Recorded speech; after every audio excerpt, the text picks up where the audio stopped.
सखी सैया तो बहुते कमात है, महंगाई डाइन खाई जात है। नमस्कार, बहुत स्वागत है आपका। इंडिया न्यूज मध्य प्रदेश छत्तीसगढ़ देख रहे हैं आप और मैं हूं आपके साथ सचिन दुबे। कुछ समय प्रचलन में आया ये गाना तो आपने बहुत सुना होगा। होली का त्योहार सर पर है और अभी से मानो महंगाई आसमान छू रही है। होली से पहले ही बाजारों में हर सामान महंगे दामों में बिक रहे हैं, जिससे लोगों का बजट अब गड़बड़ा रहा है।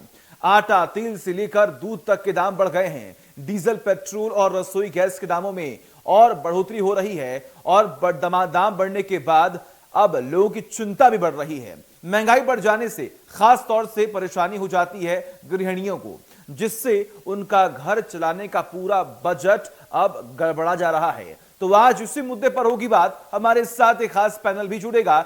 हमारे दो अलग अलग सहयोगी भी ग्राउंड रिपोर्ट दिखाएंगे। त्योहार सर पर है, लेकिन आम आदमी त्योहार मनाने से पहले जो घर में पकवान बनते हैं उनमें डलने वाला जो मेवा होता है उसकी महंगाई से परेशान है। बढ़ती हुई महंगाई से लोग अपने त्योहार को मनाने में अब महसूस अच्छा नहीं कर रहे हैं कि कारण बताया जा रहा है कि बढ़ती हुई महंगाई से आम जनता परेशान है। चूँकि त्योहार पे घर में पकवान बनते हैं, लेकिन शक्कर से लेकर काजू किशमिश बादाम जो सामान पकवान में डलते हैं वो सारे महंगे हो रहे हैं। आम जनता परेशान है। हमारे साथ यहाँ पर बात करने के लिए कुछ ग्राहक मौजूद हैं। आइए हम उनसे बात करते हैं। जी अब बहुत दिख रही है, 8 दिन के अंदर तो बहुत मार दिख रही है। जो सामान आता है तो ये गरीब कैसे मनाएगा त्यौहार अपना। गेहूं से लेके तेल से लेके और आम खाने के सामान भी एक हफ्ते में बहुत फर्क आ गया है। तो हर आदमी जो शॉपिंग कर रहा है वो हर आदमी रेट डबल डबल बार पूछ रहा है। मेरे सामने देख रहा हूँ कि ये कैसे बढ़ गया, ये कैसे बढ़ गया। तो ये बहुत फर्क आ गया है भाव में, काफ़ी फर्क। तो महंगाई से बहुत सारा फर्क पड़ रहा है। आधी भी ग्राहकी नहीं बची है। तेल है, मैदा है, शक्कर है, घी है, ये हर आइटम का रेट बढ़ा हुआ, काजू बादाम पिस्ता। और हम रेट बढ़ा नहीं सकते क्योंकि ग्राहक बोलता है यार इतना कैसे बढ़ा दिया, तो बढ़ाएंगे क्या, मार्केट इतना उछाल पे है, हर चीज़ की रेट बढ़ी हुई है। कुछ भी ले लो आप, हर चीज़ महंगा आ रहा है। अब इस वजह से ग्राहकी भी बहुत डाउन चल रही है। तो देख सकते हैं आप, आम जनता, ग्राहक और दुकानदार सभी परेशान हैं बढ़ती हुई महंगाई से। लेकिन अभी फिलहाल त्योहार की बात करते हैं तो होली का त्योहार सर पे है, लेकिन रंग होली के त्योहार के फीके नजर आ रहे हैं पकवानों को लेकर। हैं होली के त्यौहार में रंगों का त्यौहार है, गुलाल का त्यौहार है। तो कहीं ना कहीं लोग जो है अपने घरों से निकलते हैं होली की तैयारियों के लिए, होली की खरीदारी के लिए। आज हम मिठाई की दुकान में यहाँ मौजूद हैं। जिस तरह से लगातार दूध की बात करें या फिर दही की बात करें या फिर मिठाइयों की बात करें, लगातार जिस तरह से रेट बढ़ रहे हैं, तो आम लोगों को या गरीब तबके के लोगों को इस बार किस तरह के होली मनाएंगे, कैसी होली उनकी रहेगी, आप देख सकते हैं। हम मिठाई की दुकान पर मौजूद हैं। पहले जिस तरह से रौनक रहती थी मिठाइयों की दुकानों में, लोग किस तरह से बढ़ चढ़ करके होली के त्यौहार के लिए मिठाइयों की खरीदी करते थे, लेकिन वो रौनक जो है इस बार रंगों के त्यौहार में यहाँ पर फीकी नजर आ रही है। बढ़ती महंगाई को लेकर के जिस तरह से गृहिणियाँ परेशान है या महिलाएं परेशान है, क्योंकि होली गुलाल का त्यौहार है और खुशी का त्यौहार है, लोग मिल करके होली मनाते हैं। लेकिन इस महंगाई में इस बार यहाँ पर होली फीकी नजर आ रही है। तो ग्राहकी चल ही नहीं रहा है, अभी जो है तो डाउन है, हर साल का अपेक्षा डाउन चल रहा है। लगातार मिठाइयों के दाम बढ़ रहे हैं, हर चीज़ के दाम बढ़ रहे हैं, उसको लेकर के लोग नहीं आ पा रहे हैं क्या? ये तो नहीं कह सकता कि महंगाई की वजह से है। अभी तो 4-5 दिन त्यौहार बाकी भी है। जरूर अभी भीड़ लगना चाहिए और मिठाई बिकना चाहिए। त्यौहार तो मनाएंगे ही थे, भले महंगाई बढ़ा है। भले ही महंगाई बढ़ गई है, त्यौहार तो मनाना है। और होली का त्यौहार एक इतना रंगों का त्यौहार है, उसको लेकर के जिस तरह से मिठाइयों की दुकान में भीड़ भाड़ यहाँ पर कम नज़र आ रही, तो कहीं ना कहीं महंगाई की मार जो है वो यहाँ पर व्यापारियों पर भी नज़र आ रही है। देखा हमारे दो सहयोगी जो कि ग्राउंड पर पहुंचे हुए हैं और उन्होंने ये बताने और ये समझाने की कोशिश की गई कि होली नजदीक है लेकिन महंगाई आसमान छू रहे हैं। हमारे साथ दो खास मेहमान जुड़े हुए, सबसे पहले उनका तारुफ करा दूं। हमारे साथ इस वक्त आशीष चौबे जो कि कांग्रेस का पक्ष रखेंगे, और वही दूसरी ओर अंजू मिश्रान जो कि सामाजिक कार्यकर्ता है और एक गृहिणी भी है।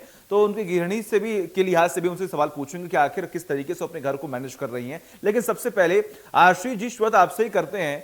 सर, तमाम त्योहार नजदीक है, त्योहारों का भी सिलसिला अब शुरू हो चुका है, महंगाई आसमान पर है, जिम्मेदार किसको मानते हैं?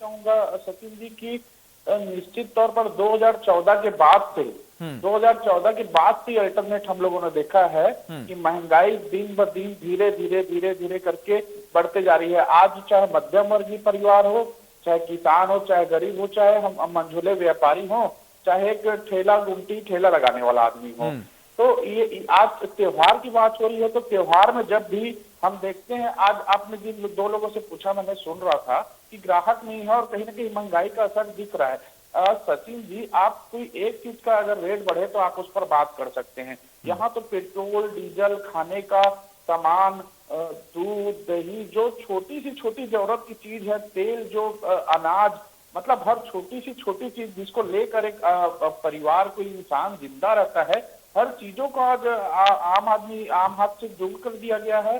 तो निश्चित तौर पर केंद्र सरकार की गलत नीतियों का ही असर है। और कुछ चुनाव जो अभी हुए हमारे कुछ स्टेट में, आपने देखा होगा कुछ जगह जीत जरूर उन लोगों ने हासिल कर दी, क्योंकि वहां पर लोकल मुद्दे भी रहते हैं। पर देखिएगा 2024 में ये महंगाई, ये अहंकार और यही सब चीजें भारतीय जनता पार्टी को लेकर डूबेगी। जी और बिल्कुल देखिए, महंगाई है और होली भी बेहद नजदीक है, लेकिन कहीं ना कहीं आम जनता की जो मुश्किलें हैं वो बढ़ती हुई दिखाई दे रही हैं। अंजू जी, आपका रुख कर लेते हैं।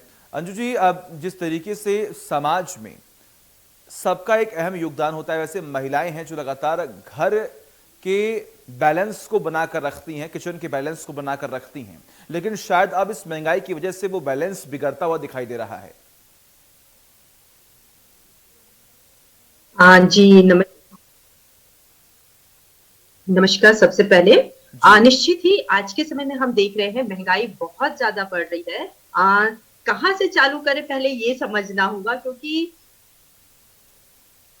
सबसे पहले इंसान कहीं देखिए, हम रसोई गैस की कीमत आज जो हमारी जो साधारण 14 किलो के जो सिलेंडर होते हैं वो 970 रुपए इस तरह के इतने महंगे हो चुके हैं। तो वहां से हम चालू करते हैं तो निश्चित ही महंगाई तो आज बहुत ज्यादा बढ़ रही है। खाने के तेल हम ले सकते हैं, उसमें 40% तक की हमको वृद्धि देखने को मिल रही है। पहले जो तेल 100 रुपए में आते थे, आज 150, 157 ऐसे रुपए में आ रहे हैं। तो इस तरह से त्योहार के समय तो ये और ज्यादा मुश्किल हमें डाल रही है कि किस तरह से मैनेज करें। अब जिस तरह हम देखते हैं कि अभी हम जिस वैश्विक महामारी से गुजरे हैं, जो कोविड के समय में हमने देखा है कि लोगों के रोजगार गए हैं, और पुनः जो अभी जो थोड़ी सी हमारी मूवमेंट चालू हुई है, तो उसमें भी उस स्तर पे लोगों की आमदनी चालू नहीं हुई है। जब हमारे पास इनकम अभी कम है और उसके ऊपर से महंगाई बढ़ती जा रही है, तो निश्चित ही अभी का जो समय बहुत कठिन चल रहा है। लोगों को अपना जो दैनिक उपयोग की चीजें हैं उनको भी लेने में जितनी मिनिमम जरूरत की चीजें वो अपना ले पा रहे हैं, और कहीं आने जाने में सबसे ज्यादा कठिनाई हो रही है, क्योंकि आज के समय में हम देखें पेट्रोल 100 रुपए के पार है, 101, 102 रुपए हम देख रहे हैं चल रहा है। तो कहीं ना कहीं इसकी जो मार है बहुत ज्यादा पड़ रही है आम लोगों पे। और इतना ही नहीं, जैसे मैं शिक्षा के क्षेत्र से भी जुड़ी हुई हूँ, तो हम ये देख पा रहे हैं कि आज हमारे पालकों के साथ भी बहुत सारी समस्याएं, फीस नहीं पे कर पा रहे हैं, तो बच्चों की पढ़ाई, मतलब एक जो महंगाई बढ़ती जा रही है उसका घर से लेकर शिक्षा सभी जगह उनका हमको प्रभाव देखने को मिल रहा है। लेकिन हमारे साथ कांग्रेस का पक्ष रखने के लिए जुड़े हुए हैं आशीष जी। देखिए, वो कह रहे हैं कि 2014 के बाद महंगाई बढ़ी है, लेकिन मैं देखिए जानना चाहूंगा कि आप भी एक आम नागरिक हैं, आपके भी अपने खर्चे हैं, और हम एक सामाजिक तौर पर रहते भी तो लगातार हम देखते हैं किस तरीके से हमें तमाम काम होते हैं, चाहे महंगाई की बात कर लीजिए, चाहे बेरोजगारी की बात कर लीजिए। आपको क्या ये लगता है कि 2014 से पहले ही तमाम समस्याएं नहीं थी और 2014 के बाद ही तमाम समस्याएं लगातार बढ़ती चली जा रही हैं? जी सचिन जी, 2014 के पीछे पहले फिर भी चीजें हाथ में थी। कुछ ऐसा समय आता था कि कच्चे जो तेल, जो हमारे डीजल रहते थे, वो कितने रुपए गैलन में रहते थे कच्चे तेल, और आज वही तेल जब आज जो वर्तमान रेट है उससे कहीं ज्यादा कम है उस समय के मुकाबले। तो आपको पता है महंगाई कहाँ से बढ़ती है? सबसे पहले ट्रांसपोर्टेशन जो होता है, डीजल का रेट बढ़ता है, तो उससे महंगाई का हर चीजों का स्तर कहीं ना कहीं दर का स्तर बढ़ते जाता है। तो हम इसलिए कह रहे हैं कि डीजल आसमान से 100 रुपए के पार जब डीजल पहुंचा, उसी समय ये समझ में आ गया था कि अब सारी चीजें अब हाथ से निकलना चालू हो जाएंगी। मैं एक आम आदमी के तौर पर आपको बताना चाहूंगा कि चाहे डीजल से अपन शुरुआत करते हैं, डीजल हो, खाने की चीजें हो, कच्चा तेल हो, अनाज हो, जैसा कि हमारी बहन बता रही थी कि छोटे शिक्षा भी उसमें आप ले लीजिए। अब त्योहार पूरा, जितने भी त्योहार है सारे फीके पड़ते जा रहे हैं। होली का त्योहार ही कहीं ना कहीं रंगों का त्योहार होता है, खुशी का त्योहार होता है, लोगों से मिलने मुलाने का त्योहार होता है। आज पूरा का पूरा त्योहार फीका इसलिए पड़ा हुआ है होली का कि महंगाई आज अपने 7वें आसमान पर है। जी जी ठीक है, अंजू जी आपकी क्या राय है? 2014 से पहले क्या महंगाई नहीं थी? देखिए, महंगाई 2014 और यदि हम कंपेयर करते हैं तो इस हम महंगाई को कैसे कंपेयर कर पाते हैं इनकम के साथ साथ ना, कि कितनी आय होती है उस समय और अभी के हम आय की तुलना करें, क्योंकि ये जो कोविड रहा है और बाकी चीजें, देखिए पेट्रोल की कीमत तो अभी जिस तरह से क्रूड ऑयल का जो कीमत है और 2014 के समय या उसके पहले जो क्रूड ऑयल की कीमत ज्यादा थी, तब भी हमारे पेट्रोल के रेट 70-75 रुपए 78 रुपए से ऊपर नहीं गए थे। लेकिन आज की डेट में देखिए आप 100 पार है और किसी किसी तो स्टेट में 105-106 रुपए लीटर भी मिल रहा है। और पेट्रोल डीजल, क्योंकि इससे ही हमारा ट्रांसपोर्ट चलता है और सभी जगह दैनिक उपयोग की चीजें और सभी आवश्यक वस्तु पहुंचती है। यदि हम बेसिक चीजें में रेट बढ़ाएंगे तो सब में रेट बढ़ना लाजिम है।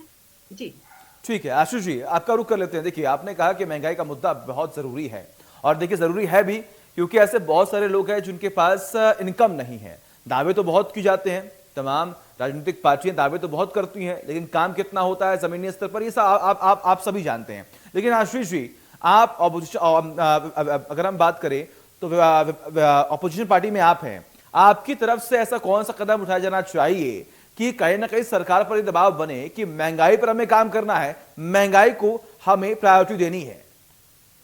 जी, हम प्रमुख विपक्षी पार्टी है देश की और हम समय समय पर आवाज भी उठा पाते हैं, पर देश में जरूरत है कड़े इच्छा शक्ति की, कड़े नेतृत्व की। ये लोग अगर करना चाहेंगे तो बिल्कुल कर सकते हैं, पर उन्हें गरीबों का दुख दिखाई ही नहीं देता, उन्हें आम जनता के दुख दिखाई नहीं देते, उन्हें किसानों का दुख नहीं दिखाई देता। ये आप लोगों ने सिंदूर पाउडर पर देख चुका है, कितने मतलब सालों तक किसानों को वहां पर धरने में बैठना पड़ा।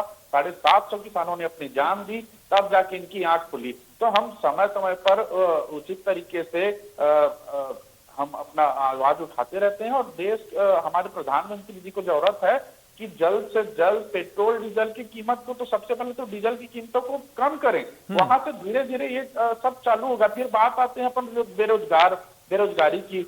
आपने देखा होगा कि कोरोना काल में किस तरह मजदूरों ने पलायन करना चालू किया, करोड़ों नौकरी नौजवानों ने खो दी, और देश की क्या स्थिति थी, कहां पर था देश, और 2 साल में और कितने नीचे आ गया, ये भी पूरे देश ने देखा। देखिए, प्रधानमंत्री नरेंद्र मोदी जी ने अब भरे संसद में कहा था कि मैं मनरेगा कांग्रेस पार्टी का सबसे विफल योजना है जिसका मैं ढोल पीटते रहूंगा। लेकिन आपने देखा होगा कि जब लॉकडाउन लगा तो यही मनरेगा पूरे भारत में सबसे ज्यादा रोजगार देने का काम किसी योजना ने किया था। तो हमारी योजनाओं के ऊपर ये अपना सील स्टैंप लगाकर अगर चाहते हैं काम करना तो करें, उसमें कहीं कोई दिक्कत नहीं है, पर इच्छा शक्ति अपनी ऐसे रखें कि देश में कहीं ना कहीं महंगाई एक ऐसी चीज है जो हर अमीर गरीब आमो खास सबको छू कर जाती है। तो आज उनका ठीक है, 2 साल उनके पास और है, अपना करे जैसे उनको करना है, हम आवाज उठा रहे हैं, पर अगर थोड़ी बहुत भी अगर नैतिक जिम्मेदारी हमारे प्रधानमंत्री जी रखते हैं तो सबसे पहले, और आज आप देखेंगे सचिन जी की क्रूड ऑयल के बारे में भी हमारी बहन जी जैसे बता रही थी, जैसे मैंने भी कहा, उस समय क्रूड ऑयल का रेट आसमान पर रहता था, तब भी हमारे प्रधानमंत्री श्री मनमोहन सिंह जी ने बैलेंस बना कर रखा था और एक लिमिट तक ही रेट बढ़ाया जाता था। आज क्रूड ऑयल की कीमत बहुत ज्यादा कम होने के बावजूद भी केवल सरकार आज अडानी और अंबानी के लिए काम कर रही है, देश की जनता। लेकिन आशीष जी देखिए, महंगाई बढ़ रही है, इसका मतलब ये है कि पूरे राज्य में महंगाई बढ़ रही होगी। कई राज्यों में आपकी भी सरकार है, कांग्रेस पार्टी की सरकार है, तो आखिर वहां पर आप क्यों नहीं कोई कदम उठा रहे हैं? आखिर वहां पर क्यों नहीं आप महंगाई के अहम मुद्दे को लेकर काम कर रहे हैं? हाँ बिल्कुल, हम लोग राजीव गांधी न्याय योजना के तहत आप लोगों ने देखा कि हम लोगों ने हर तरीके से किसानों को भी आर्थिक मदद देने की कोशिश की। युवाओं को सबसे ज्यादा 5 लाख नौकरी 3 साल में हमारी प्रदेश की सरकार ने देने का काम किया है। और चाहे बहुत सारी चीजें, चाहे गोधन न्याय योजना हो, चाहे गोबर खरीदने वाली योजना हो, हर तरह से हमने नरवा गुरवा गरवा बाड़ी से भी आप लोगों ने देखा होगा बस्तर तरफ जितने भी उत्पाद होते थे, चाहे कोदा कुटकी जो भी रहे, हमारे मुख्यमंत्री जी ने सभी को खरीदने का काम किया है और सभी के समर्थन मूल्यों में भी वृद्धि की है। आज छत्तीसगढ़ पूरे भारत में इकलौता प्रदेश है जो इतनी चरम सीमा की महंगाई होते हुए भी इस महंगाई से लड़ रहा है और अपने छत्तीसगढ़ की जनता को जितना ज्यादा से ज्यादा राहत देने का काम हमारी भूपेश बघेल जी की सरकार कर रही है। आज बिजली का बिल भी अदा करने का काम हमारे छत्तीसगढ़ सरकार ने किया है। 5 लाख रोजगार यहीं पर नहीं होता। अच्छा, एक योजना, बहुत ही अच्छी योजना हमारे मुख्यमंत्री जी ने चालू की है छत्तीसगढ़ में। आपने देखा होगा राजीव गांधी युवा मितान क्लब योजना। तो पूरे प्रदेश के एक एक गांव में एक एक क्लब का गठन होगा जिन्हें तिमाही 25-25 हजार रुपए की अनुदान राशि दी जाएगी, साल का 1 लाख रुपए। तो वो भी कहीं ना कहीं आप इनडायरेक्टली आप रोजगार के रूप में ही देखिए उसे। छत्तीसगढ़ राज्य सबसे अच्छा काम कर रही है और इसका सबसे बड़ा उदाहरण है कि प्रधानमंत्री जी ने यूपी चुनाव प्रचार में गोधन न्याय योजना की हमारे छत्तीसगढ़ का नाम नहीं लिया, पर उसकी तारीफ करते हुए वहां पर भी उन्होंने लागू करने की बात कही थी। तो ये इच्छा शक्ति की बात है सतीश जी। अगर कोई काम करना चाहे तो बिना संसाधनों के भी कर सकता है और हमारा देश तो संसाधन का भंडार है। प्रधानमंत्री जी जानते हैं हमारे देश में क्या नहीं है, कोयला है, बॉक्साइट है, इतनी सारी नदियां हैं। अगर वो चाहे तो अच्छे से काम कर सकते हैं और गरीबी को दूर करने का नहीं, बिल्कुल देखिए तमाम कदम उठाए जा रहे हैं, बेहद सराहनीय भी हैं जैसा आप कह रहे हैं। लेकिन देखिए वो वक्त हमें भी याद है कि जब लगातार सिलेंडर के दाम बढ़ रहे थे, महंगाई बढ़ रही थी, तो किस तरीके से भाजपा के तमाम कार्यकर्ता, तमाम बड़े दिग्गज नेता सड़कों पर निकलकर विरोध कर रहे थे। यानी कि उस वक्त भी महंगाई थी। अंजू जी, एज अ सामाजिक कार्यकर्ता आप यहाँ पर बैठी हुई हैं, आप तमाम लोगों से बात करती होंगी, महिलाओं से बात करती होंगी, पुरुषों से बात करती होंगी। लेकिन बड़ी बात यह है कि देखिए एक पक्ष ये कहता है कि कांग्रेस पार्टी जब सत्ता में थी तो उस वक्त कहीं ना कहीं महंगाई बहुत ज्यादा थी, लेकिन आज के परिवेश में, अगर आज के परिदृश्य में बात करें तो भाजपा के सामने महंगाई है लेकिन आज भी जनता उन्हें चुन रही है। इसके पीछे की वजह क्या हो सकती है? देखिए, महंगाई है और इन 4 राज्यों में निश्चित ही भाजपा को जनता ने चुनी है जी, लेकिन इससे ये नहीं होता कि मुद्दे खत्म हो जाते हैं। आज भी वहां भी जहां राज्य में चुनाव है, बेरोजगारी का मुद्दा बहुत ज्यादा उठा हुआ है और युवा हम तबका आज बहुत जिस तरह से हम इंडेक्स देख रहे हैं कि 2019-20 में बेरोजगारी बहुत ज्यादा है और आज के समय में भी हमारे यहाँ बड़ी समस्या है। अब जिस समय बेरोजगारी बड़ी समस्या है, मतलब प्रति व्यक्ति आय की यदि हम बात करते हैं तो निश्चित ही वो कम है। उसकी तरह स्तर पे हम ये तुलना करते हैं तो आज जो महंगाई का स्तर है, घरेलू स्तर से लेके शिक्षा तक और साथ ही साथ व्यवसायी भी आज के समय में बहुत मार झेल रहे हैं क्योंकि उनका सेलिंग, उनकी बिक्री कम हो गई है क्योंकि लोगों की क्रय शक्ति कम है। और निश्चित ही पेंडेमिक ने बहुत बड़ा रोल इसमें रहा है और अब सरकार को एक्चुअली कुछ इस तरह की सहायता ये लोगों को करनी चाहिए। सहायता करने की बजाय अभी जिसका विपरीत प्रभाव ये आ रहा है कि आज ही हमने जाना कि जो पीएफ की दर थी, जो ब्याज की दर थी 8.5 से 8.1% कर दिया गया है। तो ये लोगों की जो संचित निधि है उसमें भी कमी हो रही है, तो फिर इसका तो और ज्यादा महंगाई हमको पता चलेगी ना। तो इस तरह से भी हम देखते हैं तो एक बैलेंस होना चाहिए, तो वो बैलेंस कहीं ना कहीं अभी नहीं दिख रहा है और इस तरह ये महंगाई और ज्यादा अभी तकलीफदायक हो गई है। नहीं, बिल्कुल देखिए, और इस पर कहने के सरकार को काम करना भी चाहिए। जैसा कि शुरुआत में हमने जिक्र किया कि कच्चे तेल के जब दाम बढ़ेंगे तो उसकी वजह से ही जब ट्रांसपोर्टेशन बढ़ेगा तो अलग अलग तमाम जो सामान है, जो प्रोडक्ट हैं, उनके दामों में भी इजाफा होगा। लेकिन अब कहीं ना कहीं इस पर काम करना होगा। लेकिन अंजू जी, तमाम बड़े सवालों के बावजूद, तमाम आरोप प्रत्यारोप के बावजूद भी अभी तक समस्याओं के समाधान को लेकर कोई भी बात नहीं कहता। तो क्या लगता है अब विकल्प क्या है सरकार के सामने कि आखिर महंगाई कम इस तरीके से होगी अगर हम ये कदम उठाएंगे तो? सारे विकल्प हैं।